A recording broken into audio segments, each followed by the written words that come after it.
Do I have a copy of the Odyssey here? I might even have a copy that's in Greek.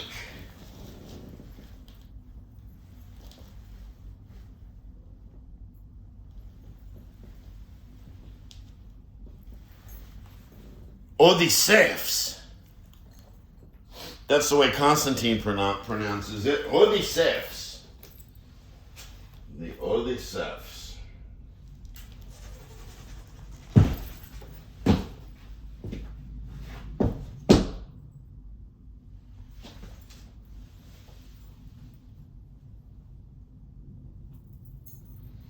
Well,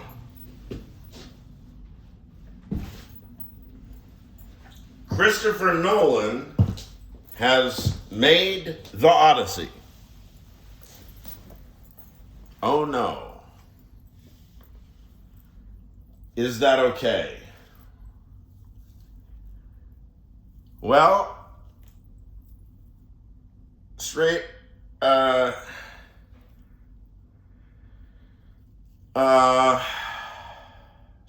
straight is too straight.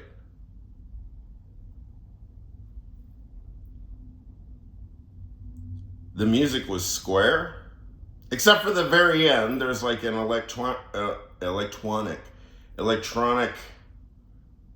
manipulation, like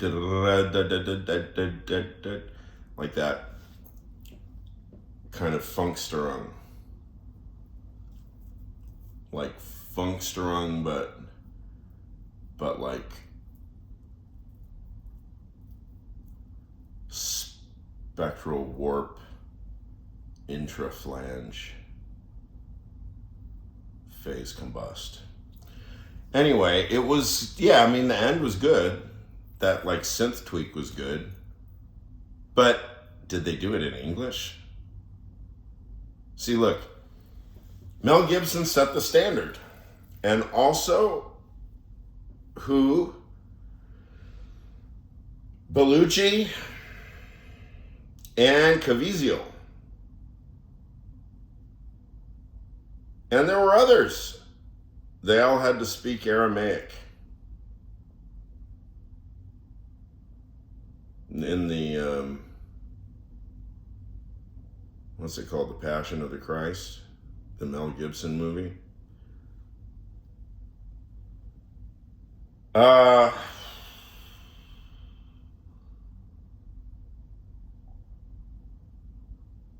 Yeah.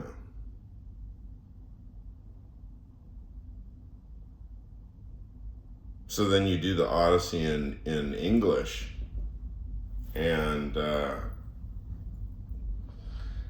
don't know, it's just a stupid look. I mean, it's the same with things like the 300, the Spartans, the 300 or whatever it's called. I mean, do the Greek stuff in Greek, Jesus. I mean, if the Jesus can do the Aramaic in Jesus, I mean, if the Aramaic can be done in Jesus, then then Homer can be done in Greek, right? Or, I mean, Greek can be done in Homer if Aramaic can be done in Jesus, right? So these are my main criticisms. And like I said, the actual soundtrack, besides that electronic funksterung tweak, the whole soundtrack was just completely square and obnoxious. You know, they gave somebody like Hans Zimmer some millions. I don't know how much money Hans Zimmer makes. Or wait, Nolan? Is it Nolan or Ridley Scott? It actually looks more like, well, I don't know. No, the electronic tweaky thing at the end, Ridley Scott, I don't think is capable of doing that. Christopher Nolan knows more about tweaky, weird, nerdy shit, which is all the more fucking reason, you know, I mean, look, that you should believe me, because I'm the one that's holding the mother of pearl or abalone object or whatever the fuck this is. It's one of those two things. Okay? In other words, I am specialized as fuck. And I know that Christopher Nolan is too. So then why didn't he do it not only in Greek, but you have to do it in ancient Greek. You have to do it in Homer's Greek. Right? So this is my film criticism. I think that along with doing a whack soundtrack by Hans Zimmer, basically if you want to give me if I am doing a scale between, let's say, I don't know, let's say it's between 0 and 39, because Mike Greenwell was one of the most stylish hitters. On a scale between 1 and 39, I give it 0. So, hey, I mean, at least it's better than 0 out of 10. No, it's worse than 0 out of 10. No. Fuck. Which is bigger? 0 out of 10 or 0 out of 39?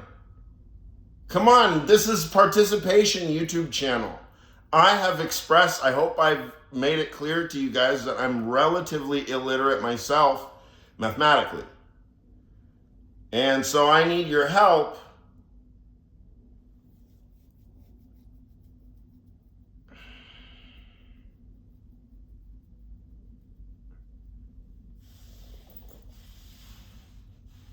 anyway.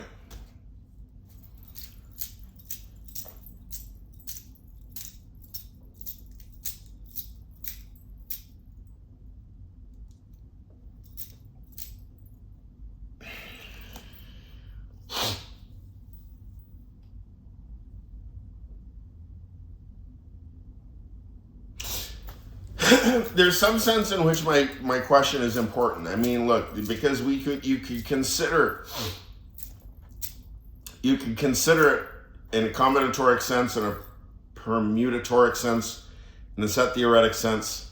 All these things you can restrict magnitudes. You know, this is one of the main points in set theory is the ability to restrict magnitudes. So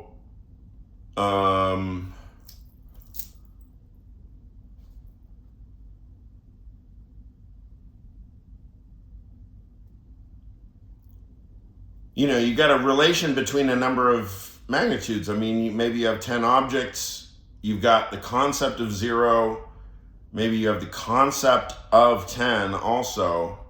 I don't know.